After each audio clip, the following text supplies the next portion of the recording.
craziest runs of swell we've ever had. An endless amount of Jaws days, it seemed. 6-7 days. That's like one of the biggest waves I've ever seen.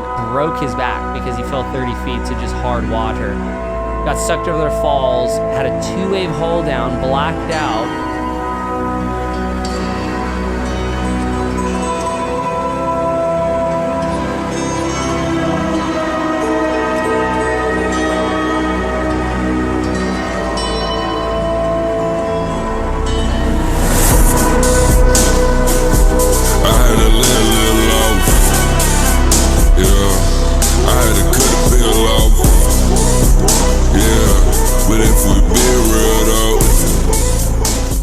We just came off maybe one of the craziest runs of swell we've ever had.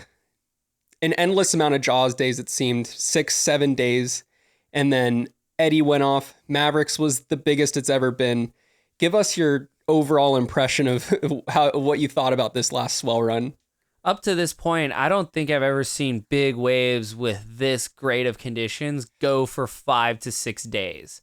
It just seems like an anomaly. I remember, when I first started surfing out of Jaws, there was like some 3-day swells, but the third day would really be tapered off and there'd be 2 bombing days. But 5 days, when I first saw that on the forecast, I'm like, I don't know if it's going to actually happen because things can change. But at the same time, is it even doable? Is it sustainable? At one point, do you just have a bad enough wipeout you get broken off, or can you physically stay out in the water for 5 straight days and perform and have an adrenaline high and also compete in the eddy at the same time, which, takes a lot of your energy as well because now you're competing in big waves and, it takes a ton of your focus. So that being said, it was probably the craziest run of giant swell I've ever seen so far. Yeah, it was crazy. Even the days that we didn't think we knew it was going to be breaking, but it was like, oh, it's not really worth going. It was still like 20 feet. Like Wednesday was big. Guys were up there getting really good waves. Thursday, Friday, Saturday was giant. Sunday was the eddy day. Monday was still huge. We had a few day break. And then yesterday we just surfed it again. And there was 15 to 20 footers coming in. So it's just like, I've never seen it. And it was a bummer for me because I was sick most of the time, but as a big wave fan that I am, it was the best week ever in big wave surfing. Is every time you refreshed Instagram, somebody was getting spat out of a huge barrel or the eddy was going off. It was pretty darn insane. So maybe let's start off, walk us through that. Thursday was the first day you went out, and Thursday, Friday looked like just pristine paddling. How were those sessions for you? From what I saw on Instagram, it was pretty groundbreaking, I'd say. Yeah. So, I mean, like you said, Wednesday, so Jaws usually, and I think after this whole sprint of swell, I don't know how Jaws works anymore. Thought I did, but because you could throw everything out, you just have to show up and look at it. And if it's good, then you just go out. But trying to read the buoy data, watching the forecasters, I'd say they nailed this swell. It actually probably overperformed what people were saying. But Wednesday, it was already big. And the buoys, we have the buoys that are just offshore Maui, one that's offshore Waimea, another off of Honolulu and Kauai, and then kind of an open ocean buoy. And you can kind of figure out the timing between them all, like between Waimea buoy and the Puella buoy, which is just outside of Jaws. It just turned out to be in the perfect spot. It's about 4 hours. And it was only I think on Wednesday, 8 feet at 16 seconds, which should be underperforming for there. It should maybe just be capping, great for foiling, maybe one turn on a toe board, but it really overperformed. And that got us really excited for the Thursday morning. And it was an all day thing. And I'd been talking to Nathan Florence a lot about this, but then I finally got to experiment with it at Waimea Bay before the Eddie Aikau opening ceremony, which is riding smaller boards in really big waves. And what I discovered was you could actually paddle some pretty big waves on a 7.6. And the 7.6 I ended up taking out to Jaws was one Keith Tabul and I made, not for Jaws, but for Cloudbreak, for Ireland, for some slabbier waves where you still need some paddle power, but you want a short board. And, I was actually really blown away at how well it worked. That was crazy. it was really glassy conditions. That definitely plays into it. I think if it's windier, having a longer board punches through those chops to get you in. Also, I now think that you can't ride too small of a board if the swell interval is over 16 seconds. That being said, is yesterday was our last Jaws day of this 6-day, 5-day run of swell. And the swell period was 18 to 20 seconds. And I had broken the fin box on my 7.6 on the Thursday session, right? Just coming in, might have happened on the boat. But I took out an 8-foot board yesterday, and it was so hard to catch the waves because the waves are moving that much faster and it's sucking up the face more. And if I was really under it, I could get it, but there was no chip shots. It was like you couldn't be more under it. And I also, on that Thursday, I did have a wipeout where the interval was increasing because we were witnessing the next pulse of swell, the one that would carry on into the eddy that was on, I believe, Sunday. Yeah, so it was like there was just all this swell in the water, and I ended up wiping out pretty good. Actually, so that wasn't Thursday. It was actually the next day. It was Friday that I tried the 7.6. That's when I broke the fin box. But I had a wipeout because the interval had gotten longer, and I didn't get stuck in the lip, but I was just really late to the show. And at Jaws, when you have longer interval, you have that big crease in the face, and it moves up. And it's when you're first paddling in, it's about mid-face, and then by the time you stand up, it's right underneath you. So that's kind of what happened. I ended up airdropping and landing on my back, and I hit so hard my inflation went off, and I came up pretty quick, but it was like a pretty good slam, and my mind wasn't even really at Jaws anymore. It was like, okay, prepare for the eddy. What's going to happen? Yeah, that I remember seeing your post from Instagram, you riding that 7.6, and I think I probably speak for most people. And then I think that was the most visually shocking thing I'd seen in the sport in a really long time because it just didn't look right. Even guys that ride 8.8s, it looks like a really short board paddling in, but the 7.6, it literally looked like you were paddling in on a short board, and how late you have to stand up on this wave. So when you're riding such a tiny board, you touched on this, but you basically have to be paddling mid-face or at the bottom of the wave, and the wave kind of catches you and you have to take off as the thing's pitching over you, which is an insane amount of commitment. And then when you were on the wave, it looked like you were on a towboard. It was a super trippy thing to see, but it looked absolutely incredible. We talked about this in the last podcast or one of the last podcasts when you did at Waimea. I was like, okay, Waimea is one thing, but in the back of my head, I was like, there's no way you're going to actually try that thing at Jaws. That was a big question mark for sure. Yeah. Because I figured Waimea breaks in the same spot.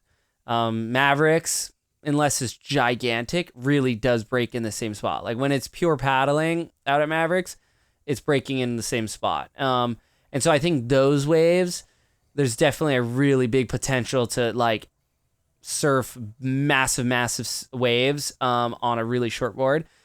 Jaws is another beast because it does move a lot, and the playing field is probably an entire football field wide, and then it's about half a football field in and out, like outside, inside. Yeah. So there's a lot of area you have to cover, and the reason why you end up riding a really long board is you want to be able to get to the right place because you're constantly adjusting. There's so many places you could sit out at Jaws to line up, but when you see the swell coming, you can race over and be in the spot. Whereas 7.6, you're not battling 10-foot boards. They're slowly pulling away. And it's surprising how much, it's not that much faster, these boards, like a 10-foot board versus me paddling my 7.6. Surprisingly, my 7.6 is pretty thick. It's 3.4 thick, so almost 3.5. And it's also 20.5 wide. It's pretty wide for that length of a board, but it was kind of designed for paddle power in a short package. But the most important thing for catching a wave or for getting into a wave speed is always waterline. You cannot add more foam and have it paddle faster than something that has more waterline, which is a longer board. And so, yeah, that was the hardest thing is like the momentum. Your momentum starts a lot later. So I mean, Yeah. yeah, like you said, Mavericks and YMA I think are more conducive to the shorter one now that I'm thinking about it. But when you find the limit, it really hits you in the face. Oh yeah. Yeah. How is it? How did it when you're on the wave riding, you're able to do turns, sort of take lines that you wouldn't traditionally be able to do on a gun? Did it feel more like riding a towboard, or was it some weird in between? I'm just so curious of like, what did that, no one's ever experienced that before out there. What I would say is it really felt like once you're on the wave, it's 10 times better Oh yeah. because you have way more speed. There's way less drag. You can turn. And like if I was in a position and we didn't have I would say we didn't, those run as swells. It was a little more northerly direction. So the waves were standing up tall. And of course, there's always barrels. But when it's like that, it's very lurchy and it's hard to get these entries. And so I felt like on this last run as well, we weren't seeing like really a lot of opportunities paddling to backdoor huge barrels. Like it wasn't like, okay, here I go. It's going to pitch over.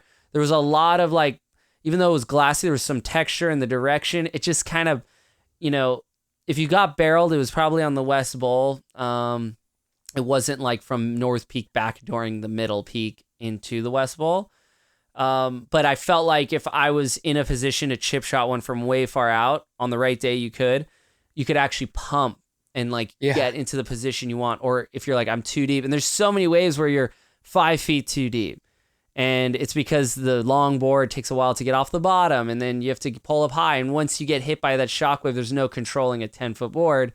7.6, you could kind of get around those things, and very well think that would be the ideal situation. It just comes down to the day. Now, when I go out there, my board range on the boat will be from 7.6 up to 10 foot, and then a few boards in between. But you definitely need that big of a quiver if you want to like experience that wave differently. But what I like about the 7.6, I can really take off a lot later than I could ever take off on a bigger board. So there's a comfort level because of that, because I'm like, okay, this wave isn't too late. When normally I'd be pulling back because I'm like, the board just simply won't fit in the curvature of the wave.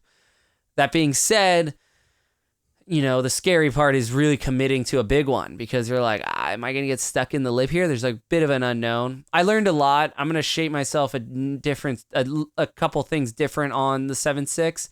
I'm also going to add some more weights to it. And then I'll just keep it with me in case the right day calls for it. Because it's going to come down to one of those things, at least for now, it needs to be the right day. I mean, really, our last day out there, I wish I had a 10-foot board because of this swell period. And Jaws is like that. It's probably one of the hardest waves to catch a big wave.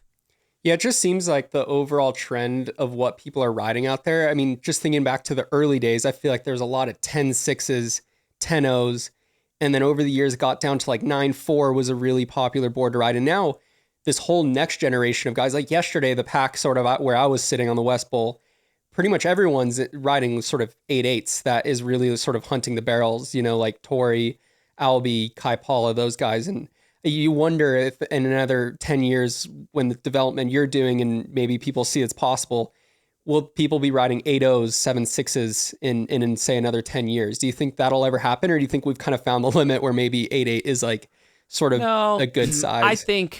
I think eventually, a 7.6 will become like a normal size. Cause at the end of the day, it's like, if you can get over your fear of getting pounded and worked, and honestly, if you make a thinner 7.6, you could duck dive. Maybe not some of the bigger waves, but what I did notice is when I did get caught inside a few times, my board pulled through those giant waves so quick that I was already on my board before someone else with their 10-foot board. So there's like an advantage and disadvantage, of course.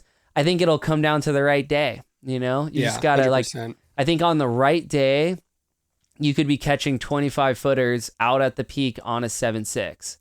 Probably easily. Probably just needs to be one of those more like mid-period, not super stretched out days. But generally, generally all the best big waves ever paddled out there, with the exception of a few waves, of course, but like the iconic days, like the Shane Dorian barrels, the Greg Long barrels from back in the day, even like that Ian Walsh barrel from the Pahi Challenge, those were all shorter interval swells, and it was really easy to catch waves. I mean, I think the magic numbers have always been like 15 at 15 for paddling, and for really big. You could actually still surf giant waves 13 feet at 15 seconds. But as soon as you get over 16 seconds, it's almost better just for toe-in surfing, because even if you're on a 10-foot board, probably 80% of the waves are going to go by unridden. Yeah, they Because just they lurch out under, and there's just no entry. Like, just nowhere to catch it. Not even on the shoulder because it's so cupped out. So I think it's just, that place just ebbs and flows. Sometimes we have winters where it's just all long interval. Like this winter has felt like pretty long interval so far. We'll see what the new year brings and if we get more conducive paddle days. Yeah, that's something like, I feel like the last few years for me have been so toe heavy. I think even this last swell that I missed those days, I haven't gotten a really fun paddle day since literally the first year I went out there. You know, I feel like every time I paddled, it's been the long period and it's so hard to get into, and most of the waves people are going it's on, a lot scarier. Eating crap, and it's just terrifying. Well, the wipeouts from the last, even before the Eddie swell, which went pure towing out at Peahi, except for a few guys that attempted to paddle, and those guys got some great rides, but it was like turned into an all-day tow thing. But before that, some of these wipeouts, like you had mentioned, it was just free falling from the sky. I think it was actually the Saturday that one of the worst case scenarios nearly came true. Now, no one has ever died out of Jaws. People have come close. One thing's for sure. This is one time where literally we almost lost somebody out at Jaws. Yeah, that was terrifying. And I think it's important to talk about too. And I know this has been a really big topic in sort of our big wave community here, is the importance of organizing water safety beforehand. And I don't know this person that was out there. I'm sure they're, a great person, probably has done their training. I'm not sure, but the fact of the matter is, and from what I've been told, is that he neglected to basically hire water safety. And Jaws is unlike other waves where it's so intense and so heavy. You really, really, it's kind of a requirement nowadays that you have to have water safety. Jaws is probably, of all the waves on Earth, you have to have water safety out there because it's so violent thrashing. Like Waimea, you can always paddle out. I mean, no one hires water safety there. There's usually a lifeguard ski in the channel on really big days if it's not the Eddy. Mavericks, guys will always paddle off the beach.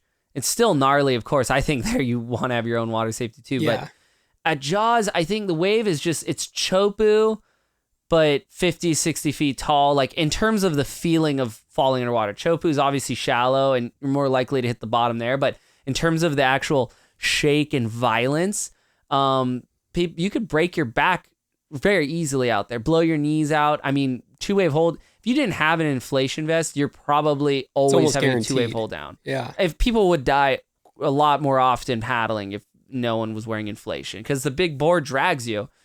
But the story that I heard is that, and I actually know the guy. I'm not gonna just say his name, but he's he actually surfed Jaws back in 2013, hasn't been back since.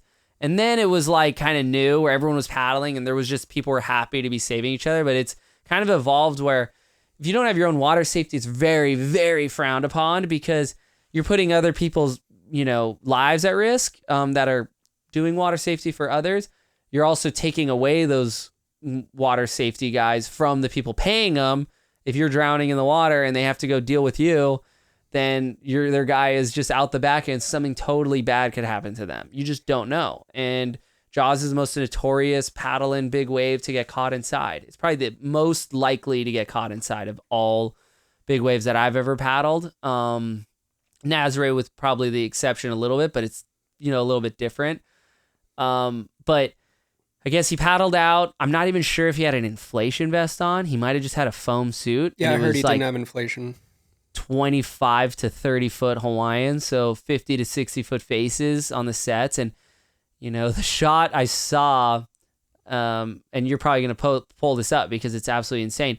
He fell like 30 feet onto his back. And what it sounds like happened is, he fell on his back. It sounded like he broke his back because he fell 30 feet to just hard water. got sucked over their falls, had a 2-wave hull down, blacked out. No one knew this happened. It just so happened that Sean and DK Walsh, and I believe it was like maybe Curtis Chonky and then Andrea Moeller, all the best people on Earth, like the Walsh twins, Sean and DK, they work for the fire department, and they're probably some of the most well-trained big wave safety guys because they're two of the gnarliest guys. Then you have kind of Curtis Chonky, who's, he's probably one of the staple figures of water safety out at Jaws now. He's there on every swell, and he's always backing up the best guys. Then you have Andrea Moeller, who's an EMT, a big wave rider, former world record holder, and a really good water safety driver. She's awesome. So he couldn't have had better people surrounding him. But they only noticed because they went to the inside to kind of look around in the whitewater, and they just saw him floating face down. I don't even know if he was still attached to his board. Maybe his leash broke. I don't know those details. What I do know is they got him up, resuscitated him on the back of the sled. He came to, and it sounded like, some people's reactions from near drownings or traumatic injuries. Some people get really relaxed, and other people get kind of violent. It's just a natural. It's nothing like unusual, because I know this guy is actually one of the nicest, calmest dudes, but he started freaking out, and they had to like restrain him, and he was screaming and my back, and then he wanted to float in the water, and so he like forced them to let him float in the water, and he was screaming in pain. They had to drive him all the way down to Maliko, which is, I don't know, probably like 4+ miles away, 5 miles. And then, the ambulance was there, and then there was like the fire department, Sean DK's coworkers. They swam out, took the sled off the back of the ski, because in Maliko Gulch, there's so much water moving, kukui nuts.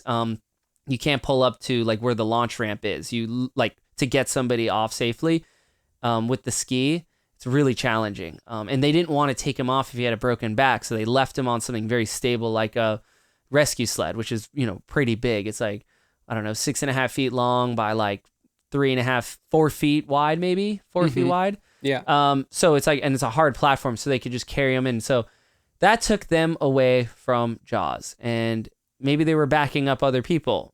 Maybe, and that, totally could have just thrown a wrench into their session. And once again, they would do it again and again if they had to, because that's who they are. They're, lifesavers. But at the same time, it has to come onto you, your personal responsibility to go up. If you're going to take on such a place like that, Mother Nature at her finest moment, most dynamic moment, you got to be prepared.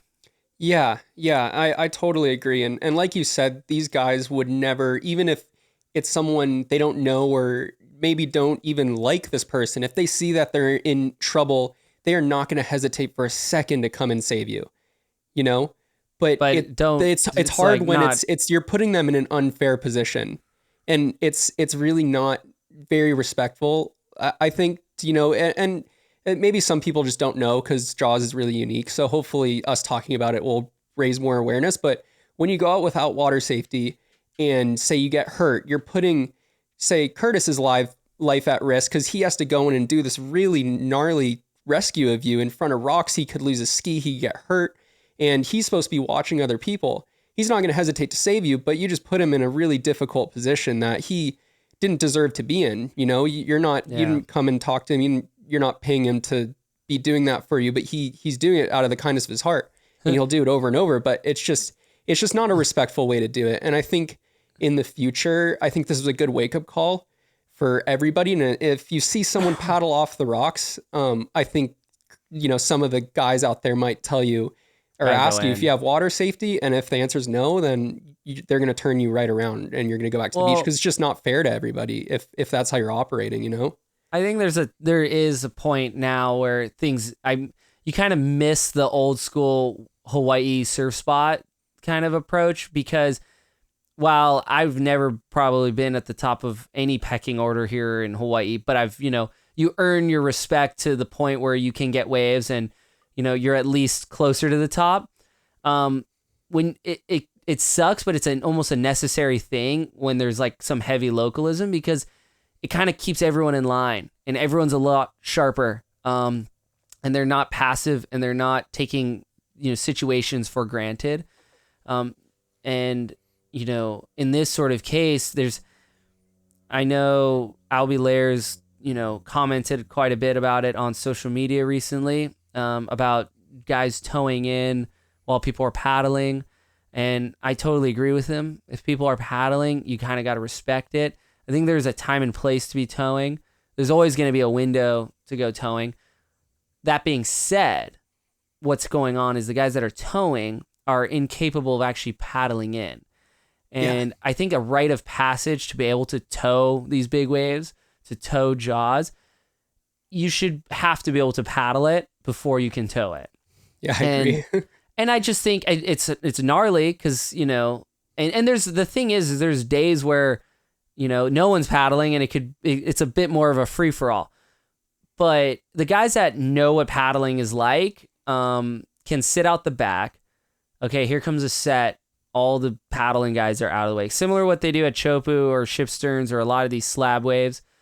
And they can get waves like that. I think there's a balance. Like it's possible to do that. The problem is people abuse it. And people will drive the jet ski right through the lineup and wake out the lineup, almost hit paddling surfers. And, it's kind of a bummer because when you are paddling, you want to at least be able to take a look at a wave and maybe not go, but kind of be like, okay, if there's a chance, I will go. But you don't know until it's right on you. Yeah. But the problem is you just have guys that are inexperienced surfing. I mean, you don't even see them surfing out at Ho'okipa or... If you do, they can't even stand up almost. Yeah, and that's always been the problem with tow and surfing. And I think the hierarchy for tow and surfing, once you're out the back, like kind of the pecking order, it should be, okay, that guy over there, he paddles the biggest, he sits the farthest out and paddles the biggest wave. Okay, so he kind of got first dibs. And everyone should take turns, but people don't. So that's why I think the next best thing is when the gnarliest guys get first right of refusal on the best waves because they've earned it. Because nothing gnarlier than paddling the peak at Jaws. And you deserve to be able to tow into whichever one you want because you're probably going to surf it better than anyone else because here you have all the speed in the world on a tiny little board. But that same session I was riding my 7.6, an interesting thing happened. A young female big wave surfer didn't have water safety, came up on someone's boat, which is normal, but you want to have water safety if you're even taking a boat. If you're going to put your money anywhere, you might as well put it towards water safety. And she ended up getting really, worked, flushed by the rocks. And another situation where, someone went in to go save her, or was inside looking around and just so happened to see her, picked her up. And the first thing that she said was, gosh, the water safety's slow around here, which is pretty disrespectful when you're speaking to one of the top Hawaiian water safety guys. And, she was pretty pissed that it took him that long. And it was obviously her first time out there and not the right attitude to show up. She later called the water safety and apologized because I think she was heavily encouraged by her peers and her friends. She's welcome back for sure. Just bring water safety and maybe just be a little more humble. Yeah. I think there's definitely a lot of lessons learned from this past swell. I mean, I wasn't out for most of it, but I was watching the live stream. And just to touch on the tow paddle thing, I think Albie was 100% correct in his statement he put out about it. I think what was going on was super disrespectful. And that being said, I don't want to, we could be seen as hypocrites because we have towed when Albie guys have paddled. But the difference is that we go up to these guys right before we're towing and we're like, hey, we're going to sit out the back and get the deep ones, go on any wave we're going on. And since we paddle and we know, where the spot is, we could be towing in 200 yards outside of where they are. And you could see if they're in the spot. And if they're in the spot, no problem, go around. And I mean, lately, I think this last swell, I found myself in a situation like that where guys started paddling. They weren't necessarily in the spot yet because it takes some time to kind of like work your way into the lineup and get the comfort level. But there was like enough guys where it's like, oh, gosh, you don't want to be towing through them. And, the great thing was I just started going left. I Yeah. took my board. I actually, it was Billy Kemper that paddled out to the North Peak. And once someone's really at the North Peak, you can't even tow in on waves because they're like dead center where the deepest part of the wave is. And that's when I was like, go good. I've been wanting to go goofy foot out here. So I ended up just like having the screwdriver on the back of the ski on the Sea-Doo and just flipping it goofy. And I'm like, I guess I'm going left. And once you're going left, very few guys even look at the left to paddle yet tow. And the right's obviously the best part of that wave, but it didn't stop me from getting a couple more tow waves to warm up for the paddle session. Yeah, but yeah, so the point is that there is going to be situations where if there's only a couple paddlers, they're going to be missing most of the waves. That's just how it is. It's really hard to paddle. And if they're sitting way on the West Bowl, there could be, there is room to tow. And there's room to tow respectfully, but the problem is that, and Saturday was a perfect example of it. Guys, though. No, you just can't handle that many people. Okay, but Saturday though, there wasn't even that many people towing. There's only about 3 guys paddling, and I was watching the live stream, so I was really like analyzing this. And the live stream was on Big Wave Grand Prix, right? Yeah, they did a really cool live stream. If you guys can go actually on YouTube and rewatch the live stream, it's pretty. I mean, the production's insane. It's backed by Mike Prickett, who's one of the biggest legends of water cinematography. All the biggest movies you've seen involving waters usually had him involved.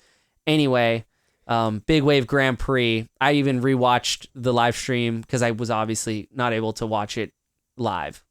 Yeah. So where the issue wasn't necessarily, that they were towing. It was the fact that they were going straight through the lineup with their jet ski, going inside of the paddlers with their jet ski. And that is just such a next level atrocious thing to do because you can literally kill somebody if you hit them, Well, so it's wait, but not only that, but yeah, go ahead.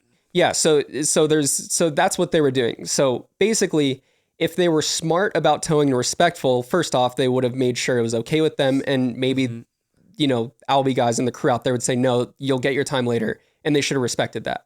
They didn't do that. And then when they were towing, they could have easily, and I was watching live, all the paddlers were sitting pretty far West Bowl. They could have easily been letting go 100 yards up the reef, and the jet ski could have gone way around, and the paddlers, would have been nowhere near where this tow and stuff was happening. Totally. They did the opposite of that, cutting through them, just making complete asses of themselves, and they were looking for the same waves those paddlers were looking for, which were like the smaller, wide ones. Yeah. And they were just farming these waves. They could barely surf, and it was really hard to watch, and it definitely, gave towing a pretty bad name in that session. Well, I wasn't trying to interrupt, but it just made me think, because obviously a jet ski can kill someone if you hit him. Less likely to happen, sort of, even though someone could get kind of bumped for sure if the ski's going through the mist and everything. But the worst part too is if you're paddling and a ski goes by on the outside, it can send these wakes down the face of a wave, and your nose could kind of get stuck when you're trying to paddle in.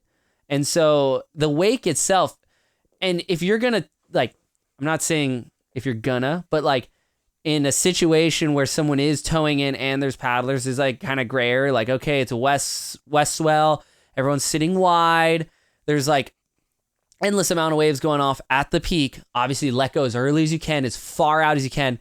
The ski that tows you in basically idles all the way back to the channel, and that's why we always have 2 safeties. You basically have the ski driver as the main safety, but then you also have one sitting in the channel. So if you do fall, they see where you fall and they can go straight in. They're basically the first person to see what happened, because usually the person that tows you in can't really know when you fell until they maybe see a board pop up or they don't see you kick out.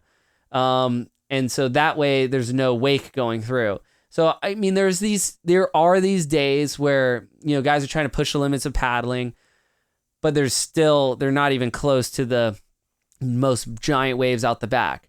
And I obviously think paddlers need to be able to get the first right to, go for it.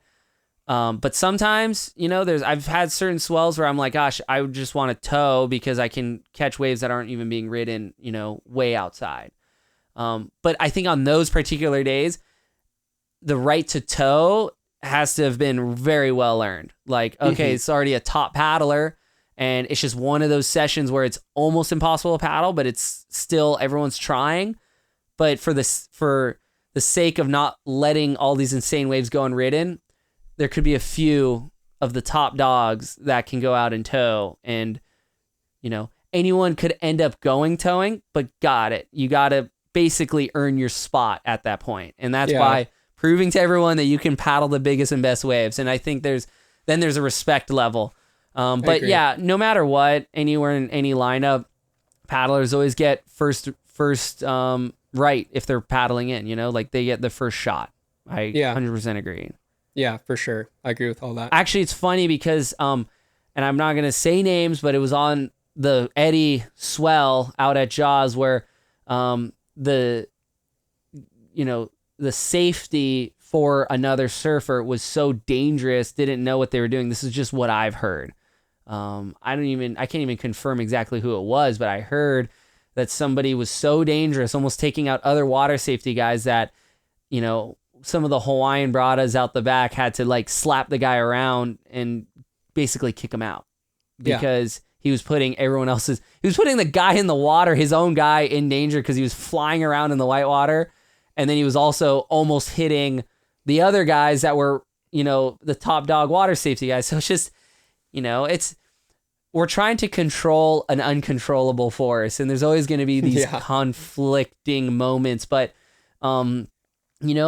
people that haven't earned it, think that they can just show up and do whatever they want, and I'm so stoked that we got to grow up in a Hawaii where we never felt that way, that you could just rock up and be the guy. Because back in the day, you'd get punched for sure, or, kicked out of the water, yelled at, verbally abused. So you always almost wanted to, like, even when you did earn a spot, you'd almost just be one step below it just to, like, out of respect. And that would end up getting you waves. But and I feel like like you said, I think the paddle, the idea where you have to earn your right to tow by paddling is amazing, because when you're paddling, that sort of pecking order becomes really apparent. Because if you see, say, Albie or you or Billy turn around and start committing to a wave, it's like everybody, it pulls back, because this guy's earned that they've shown over the years that they're not going to pull back. They're going to go, they're going to, they really know what they're doing. And it's really apparent with the skis. When everyone's out the back trying to get a wave, that's just not a thing, because everybody has an automatic entry into the wave, essentially. Well, and the craziest thing is, I've been getting lately, people have just been going on waves that I've been waiting an hour for towing. Like, okay, I know the wave I want. I'm just going to sit out the back. Sea-Doo is off. We're just waiting for this wave. And then these guys catch 5 waves in between, and they're doing laps. And then all of a sudden it's your turn. And because they're already up and riding, they just think it's, first come, first serve. And now I always tell my guys, like, sometimes you get boxed in and, you almost have, the ski driver has to pull out too early and you can't catch the wave because the other driver is just trying to like blocking them. And I'm like, dude, just toe left. I'll let go from the left and just go right. I'm going to just I'm just going to do all these massive turns or ride the barrel behind the guy and zip past them. And they're just like surviving, barely trying to hold on the shoulder, and you're just like casually just doing huge bars behind them. It's so annoying because people with jet skis, they forget what order is. Like when I pro up out there, I'm literally like, okay, I know which order it is. Okay, that guy went. Okay, this guy's up next. All right, he's gonna go for number 1. I'll be first priority after that to number 2 wave. But they do not remember, because big wave surfing, there could be 30 minutes between a set. And it's like after 10 minutes, it's just like clean slate to them. Yeah. I'm like, you guys, that's how you know they don't know how to surf. Because in surfing, big waves especially, you're keeping tabs on who's been out longer and who the heavyweights are. And like, okay, they've been waiting. Okay, like I'm not giving him a paddle because I know he's going to catch it. Yeah. Yeah, gosh. But shifting gears now, let's talk about the specific Eddie Swell. Ooh, I feel like I don't know. It almost seems like a fever dream that it happened, because it seemed like the last one happened so recently. Just the calendar year before, it happened in January of 2023, and when It was February, I think. January, February 2023. But, Something like that, yeah. Yeah, but then you heard they're like, oh, we see the swell, it's going to go on yellow alert, and then it was green, and it was like, whoa, they're doing this? Like, well, so it was really sick. Up to this eddy, there's only been 10 winners for the eddy, and it's been going for 35 years. The last one was Luke, who basically, was, I think the one before that was John 2016. So we've talked about this before, but Luke Shepherdson, he basically became one of the kings of big wave surfing overnight. He always was insane, but now Or in the underground. He was underground gnarly. Outside of the North Shore now, everyone knows his name. It's just so sick, and they still need to make a movie on the guy. But it's very, very rare that you can get two eddies basically within 2 years of each other, and because it was the start of 2023 and this one was the end of 2024, so on paper, and it looks like it ran back to back. But this swell too was totally legit for the eddy. It was plenty big. Obviously, it was massive over here on Maui. Jaws was humongous. The eddy, it was a different swell for the eddy when Luke Shepherdson won. It was extremely west. It was closing out the bay almost every wave. I wouldn't say it was almost standing as vertical as this last swell. This swell had some pretty vertical waves because a little more northerly direction in it. There was total closeouts of the bay, not as often, but both days equally gnarly. This last swell totally was like a heavy eddy Aikau swell. And it was almost like too good to be true that it was happening. Like there wasn't years to mentally prepare for it because it's such a big event and there's so few opportunities that every opportunity you don't do well in it, you're like, oh, this could be my last shot because in 9 years when it runs again, maybe I'm not even surfing big waves anymore, or maybe, there's better guys and I don't even get a shot at it. So in your prime, there's this tight window. But the craziest thing about the eddy, the hardest part being from Maui and our home spot is Jaws, you have to leave the best Jaws ever to go surf the eddy. And honestly, it's worth it to go surf the eddy because the eddy is, the Eddy Aikau, it's probably the single most important surfing event on earth, maybe ever. And if you just get an opportunity to potentially win that is just the sickest thing ever. And you just pray there's always going to be another eddy size swell maybe in the same year, which is rare and almost impossible, but it can happen. But that morning, of the eddy, the swell wasn't there yet. It was only arriving at 9. And this is notorious North Shore. We talked about it one time about Dickie Cross. And I think it was Woody Brown, was it? About them getting a rising swell and them having to go to Waimea and then, Dickie Cross never being seen again.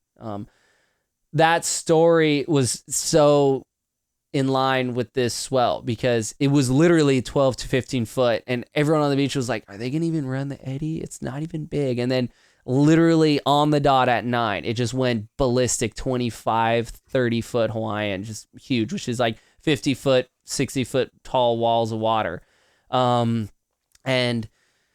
But that morning, so the eddy is so chaotic. There's so much going on. So many people are coming around. As an athlete, it's almost hard to just get to the beach park to get to your heat. And so you have to wake up super early. And, my heat wasn't until close to 11 o'clock in the morning, but I was already driving down at 5 a.m. and somebody got hit by a car. Now, I don't think they died because we would have heard about that, but I think they got seriously injured and the cops shut down the road literally 3 minutes before we could get around the next corner past the famous Waimea church into the bay. Someone got hit. And it wasn't a surprise because people are clearly, when they come to Hawaii, visitors of Hawaii think they're in Disneyland, where they're just kind of looking around and they just cross the road without looking. And you're like, are you guys out of your mind? I mean, I almost witnessed the same thing. After the day at the Bay Eddy, I was leaving Waimea, and this couple just took a left turn right in front of my truck and a bus. And if I wasn't really paying attention, totally could have hit them. The bus had to go on the brakes, skid, and the people didn't even like look around like something happened. And they just were like walking. I'm like, no wonder people get hit by cars. Like, it'd be like someone just walking on the side of the street and then they just like go right in front of you with no indication. Totally just like that. So the cops shut down the road to the bay almost, I think, until like 4 o'clock in the afternoon, 3 o'clock, which seems incredible for like the only in and out on the North Shore. It means you were literally, I mean, you could go to the backside of the island, but the reality is you're probably trapped everything north of Waimea. It ended up cutting down the crowd size, I think, a lot for the Eddy. There wasn't, 50,000 people watching. There might have been 30,000 people watching. Jeez, still a lot of people. But it was definitely a lot less because, I think people lost the right to maybe drive over there right now because we were getting hit by cars. So we had to park at Sharks Cove, which is another notorious area for tourists getting absolutely destroyed and drowning on big swells. It's like this lava rock reef with these tide pools, and they go walking out there and a 25-foot wave nails them. God. Like, I mean, I get it. You might be from Middle America or somewhere, but I just don't understand how you don't see that as a good idea. So we had to park way over there. Luckily, Liam McNamara, the event director, has a surf shop there. He let us park there, carried 4 of my big wave guns, my extra leashes, food, everything into the bay. And it was kind of fun because the road was close. So you could kind of walk in the road at this point. Finally got there. The event started and the show began. Yeah, that was it. I remember watching the first heat, and I was thinking the same thing as probably what everyone was thinking on the beach. I was like, is this really like an eddy swell? And then through that heat, it just started bombing. And then by the time your heat came around, it was massive. And I was like, okay, yeah, this is a very, very legit eddy swell. How was your first heat? I forget what board you were riding, but I knew the board selection was a big thing going into the event. What did you end up deciding on? Well, I brought over a bunch of different boards, and they're all different sizes. Not one is the same size. My first heat, it was really big. It was really good. The thing with Waimea is it's such a compact area, and there's no priority. There's, I want to say, because there's 2 girls in each heat now. There might be like 7 surfers, 8 surfers now. It's funny. I can't even remember. I think it was like 8 or 9 almost. I think. Yeah, maybe 8 or 9. So it's like, and big waves, it's not like always happening. Like, it's not the best sets are when it's constantly happening, but it's really rare. There's a lot of sitting, and Waimea is such a compact area. Like, if you surfed with 9 people out of Jaws, you could find your own little area and a wave could come to you. Waimea Bay really picks the person. I mean, you could be 1 foot off. I remember in that first heat, I was with our buddy Nathan Florence, and I had a 910 because I was like, okay, I want to have a bigger board I can chip in, but it was lurching so hard that, where I tried chipping in, I was in the perfect spot for almost any other wave, but this wave moved a little wide. Nathan was, I think, riding maybe a 9.6, and he was just inside of me, like a couple feet over from me, and he was in the perfect spot, and he ended up getting, I think it was a 47 point out of 50. It was an insane wave, and I was literally feet away from it, and I was just like, oh my gosh, like, with the eddy, with Waimea, it's always been really hard to get into a rhythm out there. I don't know if I'm like too excited about it, what it is, like the bay feels like it picks you, and sometimes like I'll see Luke Shepherdson, for example. He always sits really wide in the heats, or like at that spot, like almost in the channel, and you're like, gosh, like you can catch a wave over there, like someone might get it deeper, and the waves just, why the bay loves Luke.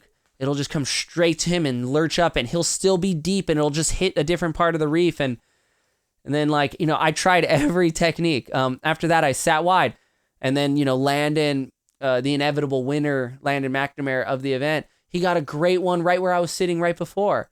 I was like, gosh, man, this is like, what am I doing wrong? Like the bay loves the North Shore guys. And I guess those guys have spent a ton of time out there. I feel like I've spent enough time out there. I know where to be and what to do. But it's just like that truly the event feels like there's definitely a lot of luck.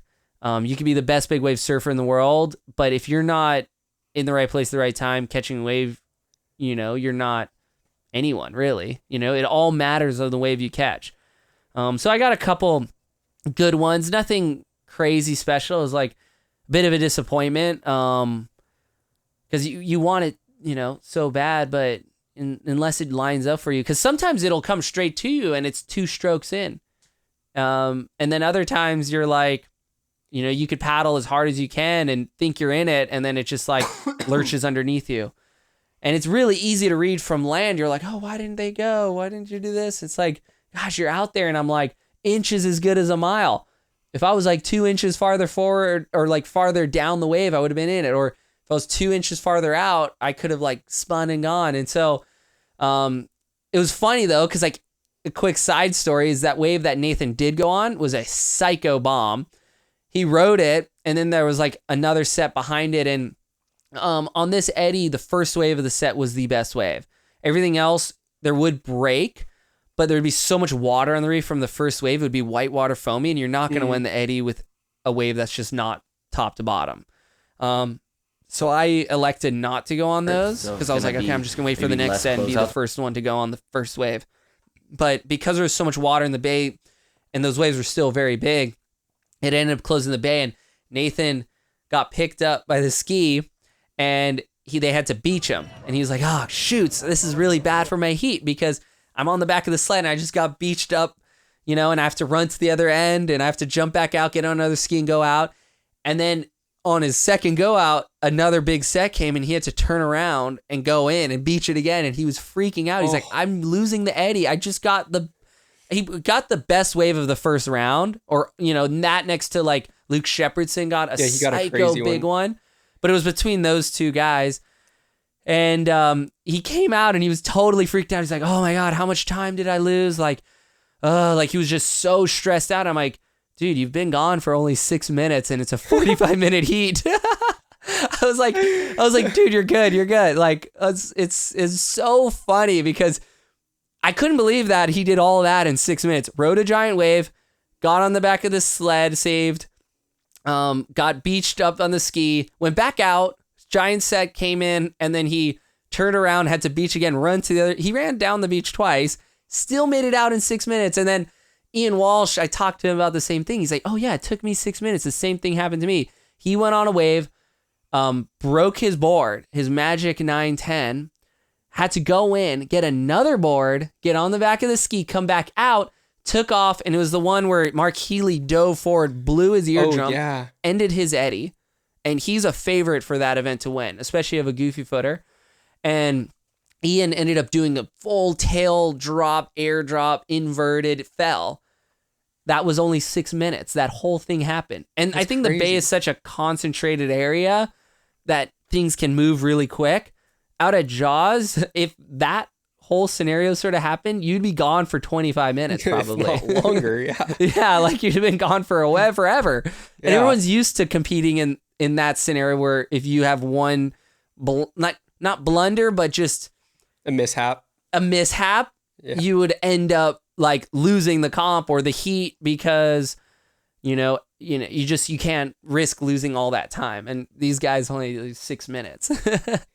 Gosh, yeah, that event is so unique in so many ways because like you said, it is, I mean, everyone that's in that contest, it has the ability to get the really sick wave because it's a little bit different than some of the other big waves like Jaws and stuff where, this is really about the drop. And if you could survive that explosion, make it through, ride it, into the shore break, I'm sure is bonus points. But yeah, my impression of watching it all day. The shore break doesn't even count. Like, what? It's only for the crowd pleasing. Like, they don't count that at all. I like it. That's like the most fun part. Oh, for sure. It's sick that people even the still do surfers it. love it, like, but they do not count it. I mean, really? Generally though, if you make it, the only way to make it to the shore break is if you got a psycho one out the back. Yeah. And so usually those waves are the winning waves because it connects all the way in, and then it really, like, that shore break goes inverted and gnarly.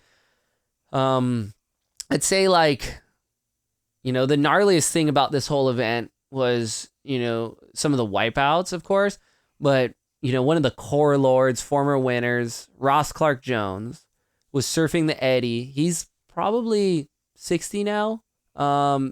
He didn't have a vest, board shorts only. He's old school. I'm not sure he's, training the same way as other guys are training right now.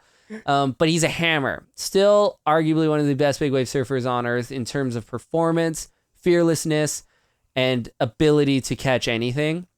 And he was absolutely charging. Like, if there's one guy that I'd like to see win again, if there was a 2-time winner, it'd probably be Ross, because he is big wave surfing. Like, if big wave surfing was a person, it'd be Ross Clark Jones. And I just love that his fundamentals in his surfing are so good. He can surf a small wave so insane, and it translates to how he surfs really big waves. And he's the only core lord out there in only board shorts. And it's not like he was taking it easy. He had a wipeout where he jumped super high, probably fell like 15, 20 feet, broke his board. The board cut his hand, the fiberglass, gave him 30 stitches, almost lost his hand. It almost got cut off. 30 stitches. Think about how much that is. Like, a lot. I've had a lot of stitches. I've been cut bad. We all have seen some of the stuff, like from Jaws and that. Those are like the most. It's like 6 stitches. 30 stitches. Oh my god. And he got stitched up at the beach. And I saw this funny video, and he's just lighting a cigarette as they're doing his hand. And he took like no numbing agent, no numbing medicine. Yeah, he's just gnarly. He's just like straight gnarly, like fix my hand, and just smoking a cigarette after surfing 60-foot Waimea. And gosh, I love that guy.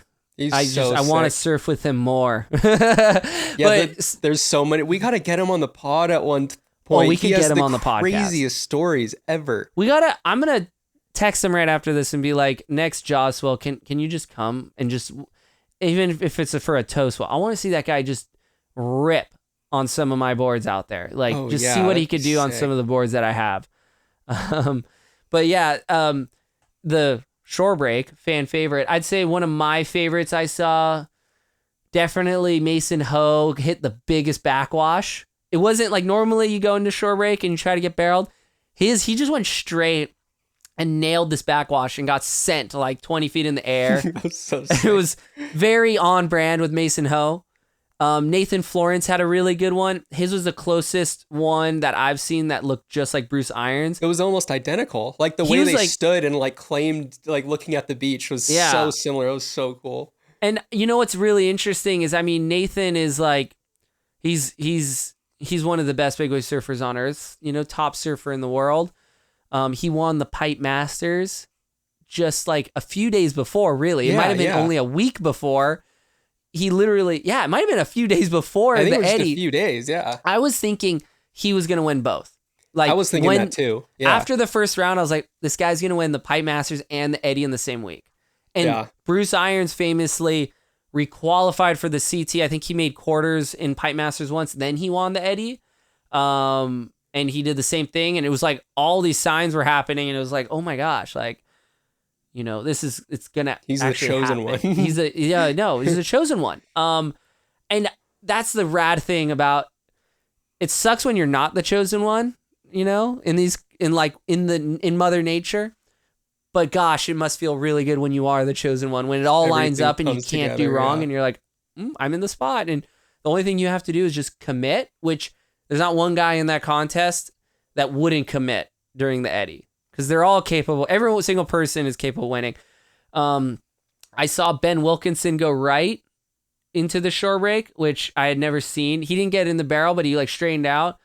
And that inspired me in my second round to look for a right barrel, which turned out to be a horrible decision because no one could save you by the jump rock.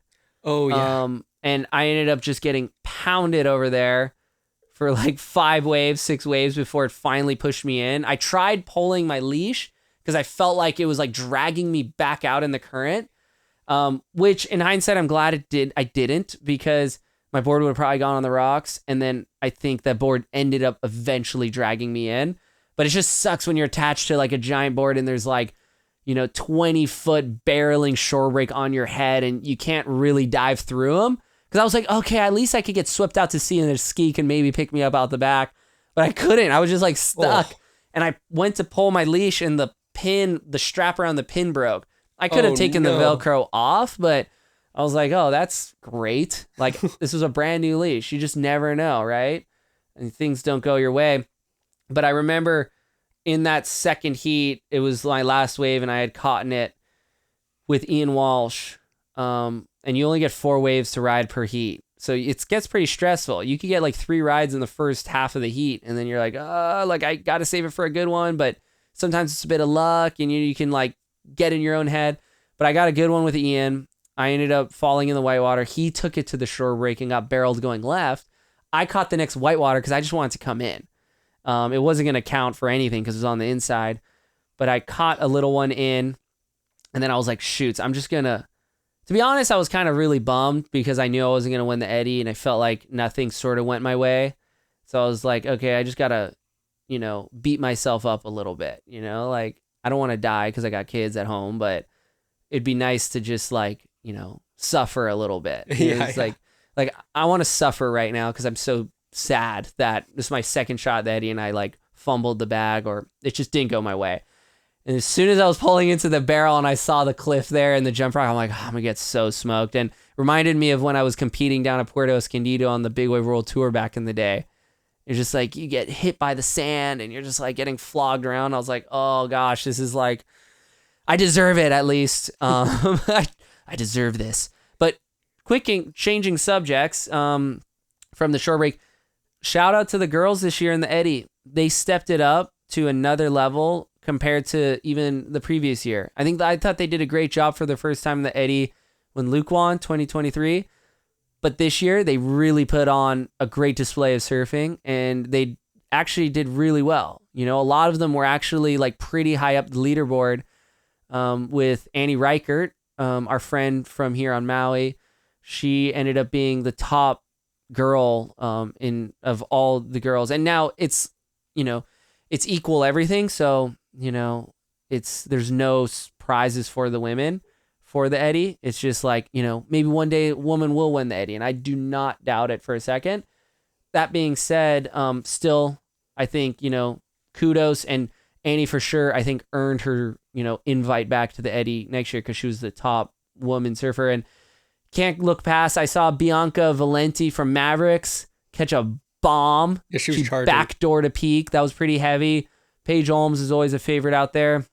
Justine Dupont was charging. She had a pretty wicked wipeout, I saw, but she also had some great rides. There was, it's hard to see, sometimes when you like the heat before. It's nice when, there's the girls are out because you can kind of like encourage them from the side, like go on this one, and that's what everyone was trying to do. So it's pretty rad because everyone wanted to see them perform really good. Yeah, it was a great event to watch. And simultaneously, so I had the Eddy up on the TV. I wish I would have been at Jaws on this giant swell. Totally. That's what I did 2023, but still sick, which is annoying, whatever. But I was watching the Jaws stream on my phone, so I was just like big wave overload that day, and it was definitely a whole lot of FOMO, but still, it was entertaining. It was fun to watch, that's for sure. It's such a bummer that it has to happen on the same day. Oh, I know. Like, gosh. Oh gosh, it's just absolute torture. Like, I sometimes, like, I'd say if I could win the Eddy one day, that would probably be the single biggest career moment I've ever had. But then again, I sort of feel like, because big wave surfing has never been about competition how I started. It's always been a spiritual pursuit or just a deeper connection with Mother Nature, or really just a passion of what I love to do. And those days at Jaws is like the whole point. It's like, I surf big waves because I want to be able to like, not try to destroy these big waves, like rip them apart, but actually like maybe get to a point where I see the line in the sand where I'm like, that's just too gnarly right now. And then I spend the whole summer thinking about it. I'm like, okay, I think I can do it this next opportunity. But like, it's hard to get those days where, it's just so huge. It's borderline biblical. And you just, as long as I'm in the Eddy, I'll probably never get a day like that unless we get lucky and this upcoming January, it just another Eddy swell comes in. And if it does, I will be so stoked just to experience Jaws on that level. Yeah, yeah. I had a similar sentiment about it because I feel like the last Eddie Swell, I only got 3 waves before I got rocked pretty hard. So I was really looking forward to like I want to get this opportunity again. I know how I would approach a day like that, and then you just train all year thinking about that opportunity. The swell comes, and as much as I wanted to just force it and just go, I had to just be like, okay, I'm sick. Would not be smart to go out there. But it's hard when you just put in all that mental energy, train all year. The day comes and you have to watch it from the couch. And it is similar to what you said. I mean, at least you were still surfing big waves and having a good time at the Eddy. That's the thing is yeah. surfing the Eddy, it was just so much fun. The only bummer is I'm so used to surfing 12 hours a day in big waves that, I only get one round, 45 minutes, second round for 50 minutes. Yeah, so that's it's very nothing for low amount of surfing for me. And it's just I always feel like I need more. And, each heat that the winner of the Eddy was in my heat every time. It was first round was with Landon. He got a great wave. You need 3 waves to really win the Eddy. And it's obviously scored up to 50 points. And he got like just a bunch of rad waves. And so I saw them all. I saw the Eddy winning waves right in front of me. And I was like always a few feet away, like just so close, but yet so far away. And it was actually funny. The Eddy winning wave, I was on it because I was like sitting. Yeah. I ended up taking an 8-8 out because I was like, I could just be under it way more, under the ledge. And the current, that's the thing with Waimea is when it gets that big, there's so much current. It gets so choppy. It's arguably choppier than dropping into a wave at Jaws, paddling. It's just different. It's like less uniformed. It's more like soupy and like currented out and like big warbles. And so on the 8-8, I saw Landon like looking at this set coming in. The worst part is I was sitting like right next to him or like outside of him, like in the spot. And I saw this west set come and I paddled over wide because where we were sitting or where he ended up catching this wave, that's where I had no luck. I could get no chip shots. It would like just lurch underneath me. And I saw him looking at this wave. I'm like, oh, there's no way he's going to be able to get it from there because I'm in the spot. Because I'm in the spot and because when I was just over there, there was no entry. It was just like doubling up underneath you and it was, skydiving. And I remember turning and paddling I knew I was 200, but I'm like, God, I'm on an 8-8. I can make this. And I like got one glimpse back and I saw him just roll into this thing. And he was super under it. He was on like a 10-foot board, maybe even bigger, a 10-foot board. And I couldn't believe he got this magic chip. It just let him in, but he was really late. Like it was extremely critical. Like I was like, okay, he caught it, but he's probably going to, nosedive. And at this point I was so committed. And when you're committed, you just kind of had to go. And in the Eddy and at Waimea, you're allowed to actually ride waves simultaneously because you're kind of going straight. So you're not like necessarily getting in the way of the other guy, but it is in the back of your head. Like in my position, I think it threw me off because I was like, oh, is he like right there? Instead of really focused on what was in front of me. And I ended up like knifing it and it barreled over me and I hit a chop and my back fin just spun out. And I think if my 8-8 had more weight in it or if it didn't have that weird warble up it, I think I would have pulled into the barrel and come out before the closeout or like at least gotten covered up. But Landon had the winning ride from where he was. He took off extremely deep, all the way on the tail, made it to the bottom. The wave landed on him, exploded. He came out, claimed it, and then it landed on him again, and he came out and he claimed it again. And it was so the winning ride. Yeah, it was the winning ride for the Eddy. And that's exactly how it goes. And I can tell you what, I know it was the winning ride of the Eddy because I was underwater getting pounded like so bad. Like my hips really hurt. It like Waimea is the kind of wave when it's that big, it hits you really hard, like really a first big hit. And then it swirls you around and the big hits. I was like, it felt like my like hips were being pulled out just from where I fell. And I got held down for a while, super pounded. So I'll tell you what, that was the Eddy winning wave. And before that, I had taken off on a wave behind Mason Ho, and I wasn't really liking, I liked the length of my 8/8, but I wasn't liking how it was performing. Designed for Jaws mostly. And I felt like I needed to make something a little different, versus like mid-face bottom turned into a barrel. I need a board that almost stuck to the water a little more and wasn't as like feathery light feeling. And that's not just the weight, that's just like a design characteristics. And it just goes to show that a Waimea gun can be vastly different from a Jaws gun. And so I took off on the wave behind, or like I was deeper than Mason. We were dropping in, I hit a chop, and I never do this. I fell onto my back because I got like bucked off the board. I hit the water so hard, and I got so ragdolled that my jersey got torn apart on my body. Oh, that's a lot of force. Yeah, so That's I crazy. surfed. That was my first wave of the last round, and it was the wave I took off with Landon, the winning wave for the Eddie. I was surfing with a ripped jersey, like one arm here, and then this went like over my head. And so I was surfing the whole time. I felt like I just had gotten shredded, dude. I was this. Yeah, I don't know the whole time. I don't know if I've ever seen you fall like that. That was very uncharacteristic. So it just goes to show it's a really freaking hard wave to ride if that happened to you. Hard wave. Now I'm gonna really work on some Waimea specific boards.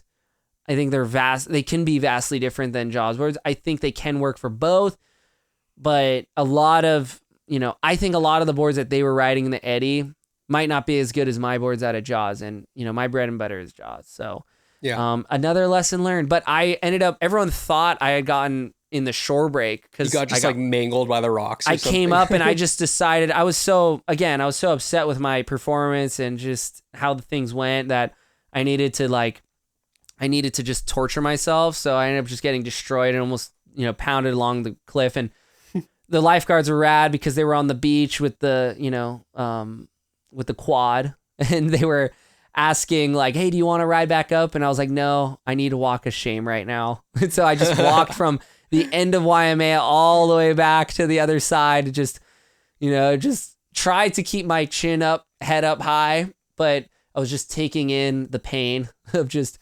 sucking. So, but it was everyone thought I had hit the cliff or hit the rocks underwater because I came up completely ripped apart. But it was from the earlier part of my heat. And so it didn't even it didn't even happen in that part. But yep, this is my trophy from the Eddie. Like I will always remember my Eddie when I look at this thing. I mean, you still managed to get 8th place, so I don't think that was a complete loss. Considering you did. I was watching. You did miss like the winning ones, but even on the lesser waves you were still surfing good enough to be able to get in the top 10, which is very commendable, I'd say. Yeah, no, I was actually surprised that I totally thought I thought I did okay, actually, compared to other people had worse Eddies than I did because they got seriously injured or they were already injured and then they were still trying to surf. Whereas I was feeling on point, everything. So when I did get 8th place, I was like, oh, wow, that's pretty cool. The Eddie before I got 5th. So I kind of went down. The one surprising, because it was Landon ended up winning and who got second? I wasn't even at the awards. I was actually surprised that Nathan ended up, I think he got 7th. He was one spot ahead of me. I really thought he was going to be at least battling for first, 1 or 2. Yeah, I thought he was going to win. The thing is, I didn't get to see his final heat. I didn't get to see what he was going to do in his final heat. And I don't think it went his way too much. And you really have to have 2 really good heats. Or you have to have 3 stingers, 3 in psycho waves in your last heat, which I think Luke Shepardson did have in the previous Eddie. He got most of his winning waves were in his last heat, but that was that doesn't just always happen. But yeah, that was this year's Eddie. It's crazy. It just feels like it's over already. And you're like, oh my gosh, what a whirlwind. What happened? Yeah. What happened? And then there was 2 more Jaws days left to go out of the flurry too. That's why. So you left straight from the Eddy to go, and I think a lot of people were wondering why you weren't at the awards ceremony. And Two reasons why I wasn't at the awards was because normally it's like last few years, I think it's been like top 6 or top 5. I thought I wasn't even on the podium, and I was like, there's like no night flights anymore between the islands. Like to get from the North Shore to catch, the only flight available was at 7:00, and my heat had ended at like 4:30 or no 4 o'clock or something. And I had to rush back to get my board bag and pack everything up, and then rush to the airport. And we just barely made it because I was like, okay, I have to be on this flight back because I got to get Jaws. And the last Eddy, I scored Jaws all by myself when it was absolutely huge. Still, like the second day was still massive at Jaws, and of course. I meant no disrespect by not being there. If I had known I actually made the podium, I would have for sure stayed. But I was like, there's not a shot that I was near the top. So I just decided, I was like, the thing is like, you can check online, but there's so many people there in Waimea on the North Shore that I couldn't even get a text out.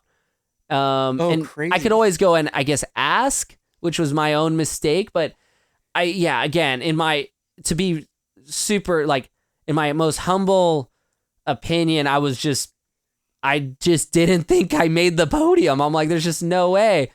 And I'm my own worst critic. And in hindsight, I should have just stayed, whatever, and supported the guys that did do well. But I also wanted to continue to surf really big waves. And I was trying to get back to Jaws in time. And I was also even trying to go over to Mavericks, possibly. Oh yeah, but we haven't even talked about that yet. I had none of my Mavericks equipment. It was all waiting for me here on Maui, so I was gonna have to fly back to Maui, pack up, and then catch the earliest or the latest flight, which is like 10:30 from Maui to San Francisco. So the whole thing, it was just like so much going on, and it's a great example of you can't do everything. You can try, but in this case, you might just, let everyone down across everywhere, because I ended up not even making it to Mavericks. I ended up just being like, oh, I saw on the forecast there's south winds, which is wind up the face, still towable, but usually it cuts down the wave and makes it really bad. And we had a swell there where it was like that, where it was really big, but it was definitely like, it was so hard to surf. It was like, I'm like, gosh, I don't like surfing Mavericks off of a red eye, 4 hours of sleep.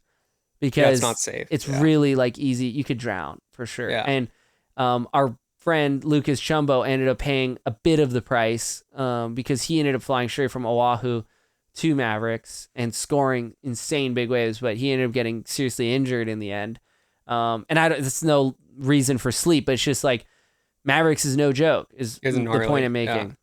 Yeah. So, but when I did start seeing the footage, I was surfing Jaws, and Jaws ended up getting small and it wasn't very good. I just felt this wave of depression. I ended up coming early in from Jaws because it was just not good at all, and just was like trying not to look at social media because I'm like, they're literally riding 100-foot waves at Mavericks right now. That picture of Aloe, I don't know if that's how you say his name, but Aloe. Yeah, it was shocking, and I was just like, wow, I never would have imagined the biggest wave ever would be ridden at Mavericks. I mean, it's an insane big wave, but you'd think it would be at Nazare or Jaws. I mean, that was not even like a mushy huge wave. It was top to bottom, 80-foot barrel. When he was dropping in, it looked like, I mean, we'll see when it gets measured, but it looked like 100 feet to me. It looked Photoshop. That's like one of the biggest waves I've ever seen. I watched the video of it, and the way the wave comes in, because it was coming in from like fifth reef or whatever, or like Ian Walsh coined the 12th dimension way out the back. Yeah. It was the wave, like where that photo was taken, the wave did kind of like lurch up, because the way Mavericks' bathymetry, the bottom is Jaws, Waimea, pretty much every good big wave, any barreling wave actually has basically a trench that or a finger, kind of a carving cutout. Basically like Chopu too. It has these like fingers that come out that are like trenches, and the water can flow, and that I think helps suck more water up the face and allows it to throw and barrel. Mavericks, I think, has that, but it also has like table ledges, like there's like different ledges. And the wave looked like when it came in Aloe's wave, it hit one of those ledges. Like maybe it was at that point, that was a second reef ledge or third reef ledge. And it like burped it up, like it lifted really high, and it needed that like next hit to go to that next level. Cause it's so hard for water to travel that high unless it's like hits a wall of some kind and like is forced vertically. But that wave was for sure. I don't know. I'd put money on it that's going to win the Guinness Book of World Records biggest wave. Like It looks sick. like 100 feet. Yeah. I mean, I was in my yard before all this happened, before all these swells happened. And, my neighbors have some insanely tall coconut trees. And there was these, the coconut trimmers were over. And, like I've always kind of speculated. I'm like, oh, that, how tall is that tree? Is it 70 feet? And I asked him, I was like, how tall is that coconut tree? And he's like, oh, that tree right there is about 85 feet. And I was like, gosh, I've seen waves like that big for sure. You know, like, and then one of the guys was standing at the bottom of the coconut tree and you're looking up. I'm like, dude, when I saw Aloe's wave, it looked bigger than that coconut tree.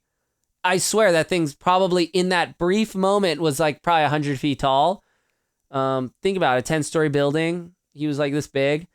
It'd be rad because he's kind of like, he's become one of the, top dogs out at Mavericks, along with, Luca Padua. And there's a big group of insane Mavericks chargers, but, those two guys are out there paddling or towing. And it's always really impressive, their performances. So pretty sick. We'll see what it measures up at, come the award season. But I'd say it'd be really hard to beat that one right now. Yeah. It'd have to be like an even bigger swell, or you just have to kind of get lucky to get a wave like that. Cause I didn't think Mavericks could get any taller than what we've seen it. And that was clearly like 20 feet taller than what we've seen it.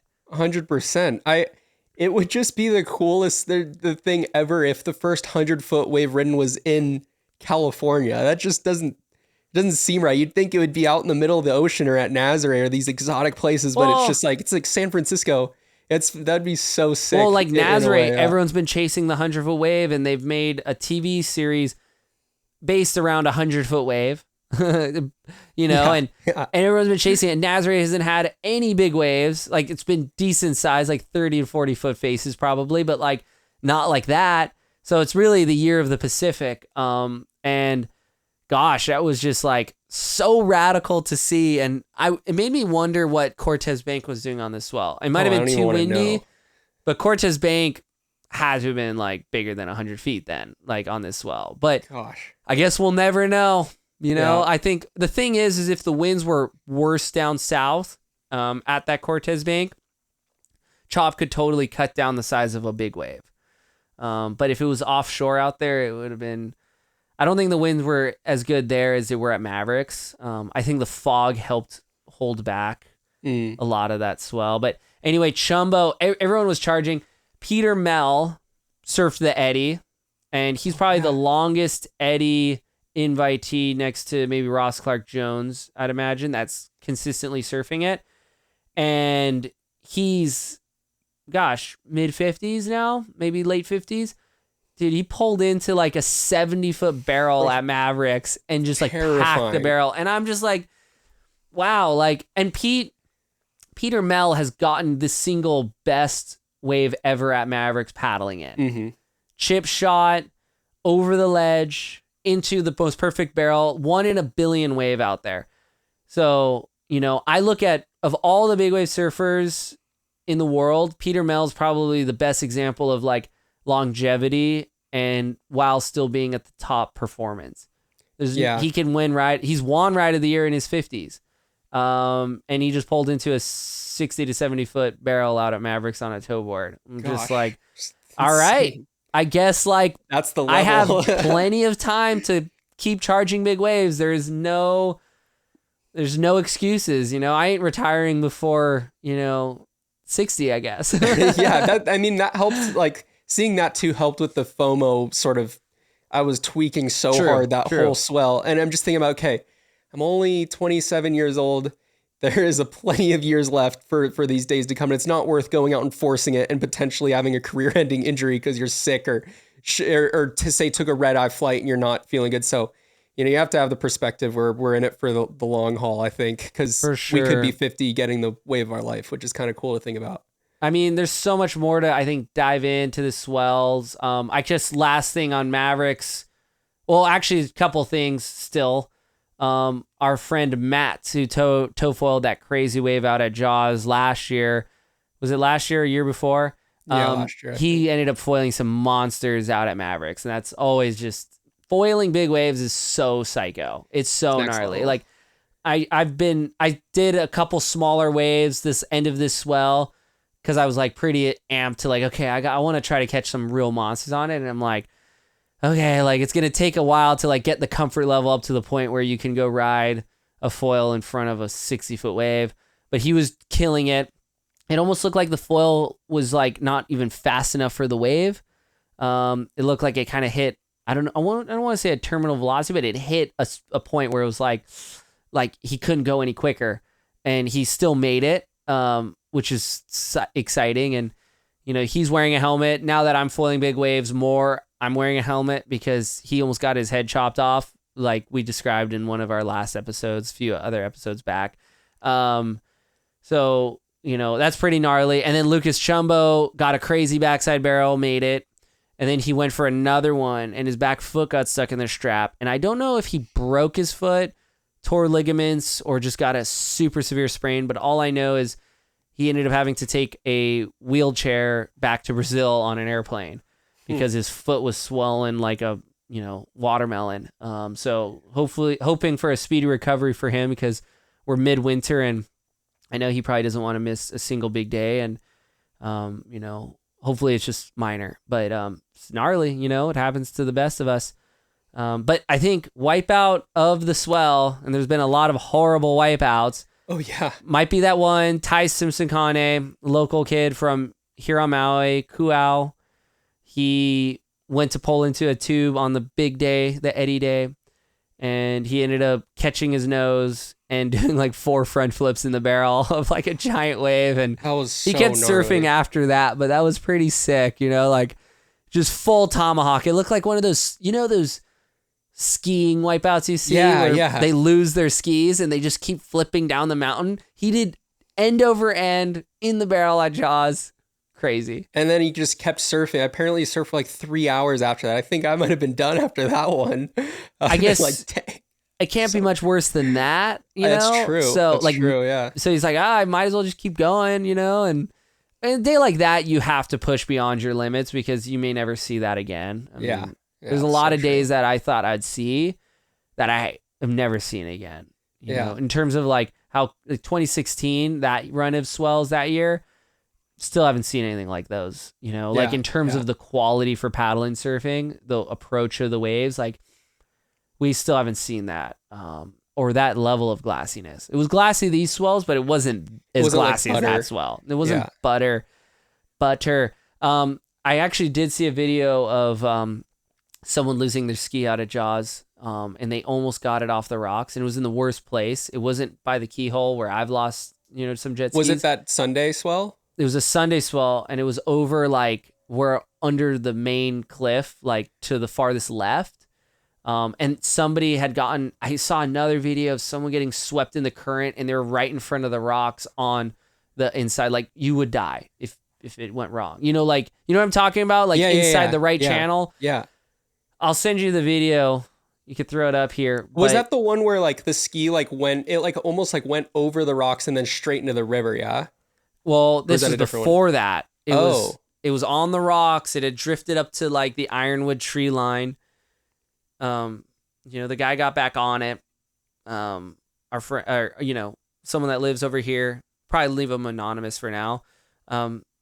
They hopped on the ski. They got it off the rocks. I was like, oh my God, he's going to make it. Steering was still good. Probably pretty dinged up machine, but he was going to make it. And he made it through one big white water. And then there was just this one that had like tsunami power behind it, where it was like big enough, but it had like the whole ocean surge, and he punched through it and he got knocked off, and the ski went straight, I think like through the trees and into the river, and that was the end of it. And I think like a couple of days later, they were able to get a helicopter up there and, net it up and take it away, which was rad that they took the responsibility. A lot of guys that lose their machines up there will not pay the $4K to get a helicopter to remove it.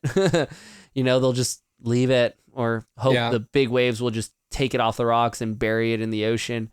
But, like funny, and I was wondering, I found a jet ski seat down at our house at Sugar Cove, which I don't know where it came from. I didn't hear of anyone else losing something out of the outer reefs. I'm wondering if it looked like the same model that the guy had. I'm wondering if that seat somehow made it 10 miles down the coast to Sugar Cove. Sugar Cove, all the currents meet right there. Yeah. They all, if you were on the outer reef and you just sat there, you'd eventually float to Sugar Cove, which is really an anomaly. It's really strange. Kind of like some Bermuda Triangle stuff going on there. But at least it's Sugar Cove. Yeah. Yeah. But yeah, that was, gosh, it's so crazy how many, there's a lot of stories I feel like we haven't even touched on, and I'm sure they'll come up in future podcasts. And I mean, we did it was funny because normally off these big swells, it gets small and you just stop. And we did have like a one final like fun day out of Jaws. And it was big. There was still big sets. But it was such a long interval. I met my match on my small board because I was riding an 8.0, and it was just I talked about in the beginning of the podcast. I couldn't even get into it, but I ended up foiling quite a bit, getting some fun foiling waves. Ended up towing Goofy Foot a lot, which was like great training, and I just want to get better at that. And got to test a new construction tow board, stuff that Keith and I have been working on at KT. My shape, their construction, and decided I didn't really like the formula we had, so we're gonna tune it up a little bit and try to make another one before the next swell. That was like a good. It was funny though because it's like it's still scary when it's small out there, and you're like, why am I scared right now? Because it was just 80 feet every day, and it's only like 40 foot, 50 foot if you're lucky on a set, but probably like 40 foot faces on the biggest ones. And you're just like I think Jaws, no matter what's scary, 20 foot face or 80 foot face is just scary. The small days make you scared of the big days because you're like, why am I so scared when it's small? No, it was heavy. And that was the first day of this swell run I was actually able to go, which I was so relieved. I would have been so rattled if I missed the entire thing. But yeah, it was sick. We got up there super, super early, and we got a good tow session for like an hour, and we each got some fun ones. And then, paddling was tricky. I went out an 8.8. I didn't even bring a bigger board than that. But I got one and straightened out and got smoked. And then I was still feeling the effects of being sick. So I was pretty much done and went home. But you guys stayed for like a while longer, which was sick. Yeah, we ended up getting like some, it's just good training. It's just time spent out there is always good. Just to read the ocean. Every swell is different. So you're just kind of like in your own head logging each session. And I knew it might, you never know, might be a while before we get another swell. January is typically the hottest month for us for Jaws, but I always have felt that a winter is decided in the first or second half.